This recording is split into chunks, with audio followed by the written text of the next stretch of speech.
17वीं पुतली विद्यावती की कहानी। महाराजा विक्रमादित्य की प्रजा को कोई कमी नहीं थी।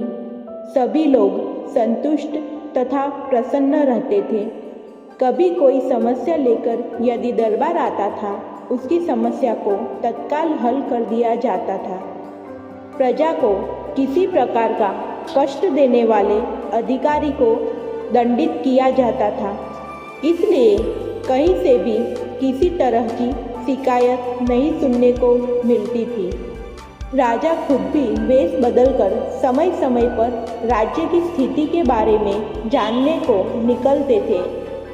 ऐसे ही एक रात जब वे वेश बदलकर अपने राज्य का भ्रमण कर रहे थे, तो उन्हें एक झोपड़े से एक बातचीत का अंश सुनाई पड़ा। कोई औरत अपने पति को राजा से साफ साफ कुछ बताने को कह रही थी और उसका पति उसे कह रहा था कि अपने स्वार्थ के लिए अपने महान राजा के प्राण वह संकट में नहीं डाल सकता है। विक्रम समझ गए कि उनकी समस्या से उनका कुछ संबंध है। उनसे रहा नहीं गया। अपनी प्रजा की हर समस्या को हल करना वे अपना कर्तव्य समझते थे। उन्होंने द्वार खटखटाया तो एक ब्राह्मण दंपति ने दरवाज़ा खोला। विक्रम ने अपना परिचय देकर उनसे उनकी समस्या के बारे में पूछा तो वे थर थर काँपने लगे। जब उन्होंने निर्भय होकर उन्हें सब कुछ स्पष्ट बताने को कहा तो ब्राह्मण ने उन्हें सारी बात बता दी। ब्राह्मण दंपति विवाह के 12 साल बाद भी निसंतान थे। इन 12 सालों में संतान के लिए उन्होंने काफ़ी यत्न किए। व्रत, उपवास, धर्म, कर्म, पूजा पाठ, हर तरह की चेष्टा की, पर कोई फायदा नहीं हुआ। ब्राह्मणी ने एक सपना देखा है।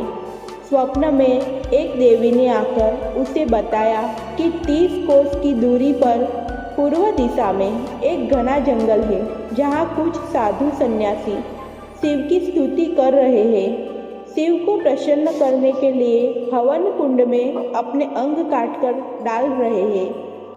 अगर उन्हीं की तरह राजा विक्रमादित्य उस हवन कुंड में अपने अंग काटकर फेंके तो शिव प्रसन्न होकर उनसे उनकी इच्छित चीज मांगने को कहेंगे। वे शिव से ब्राह्मण दंपति के लिए संतान की मांग कर सकते हैं और उन्हें संतान प्राप्ति हो जाएगी। विक्रम ने यह सुनकर उन्हें आश्वासन दिया कि वे यह कार्य अवश्य करेंगे। रास्ते में उन्होंने बेतालों को स्मरण कर बुलाया तथा उस हवन स्थल तक पहुंचा देने को कहा। उस स्थान पर सचमुच साधु सन्यासी हवन कर रहे थे तथा अपने अंगों को काटकर अग्निकुंड में फेंक रहे थे। विक्रम भी एक तरफ बैठ गए और उन्हीं की तरह अपने अंग काटकर अग्नि को अर्पित करने लगे। जब विक्रम सहित वे सारे जलकर राख हो गए तो एक शिवगण वहां पहुंचा तथा उसने सारे तपस्वियों को अमृत डालकर जिंदा कर दिया, मगर भूल से विक्रम को छोड़ दिया। सारे तपस्वी जिंदा हुए तो उन्होंने राख हुए विक्रम को देखा। सभी तपस्वियों ने मिलकर शिव की स्तुति की तथा उनसे विक्रम को जीवित करने की प्रार्थना करने लगे। भगवान शिव ने तपस्वियों की प्रार्थना सुन ली तथा अमृत डालकर विक्रम को जीवित कर दिया।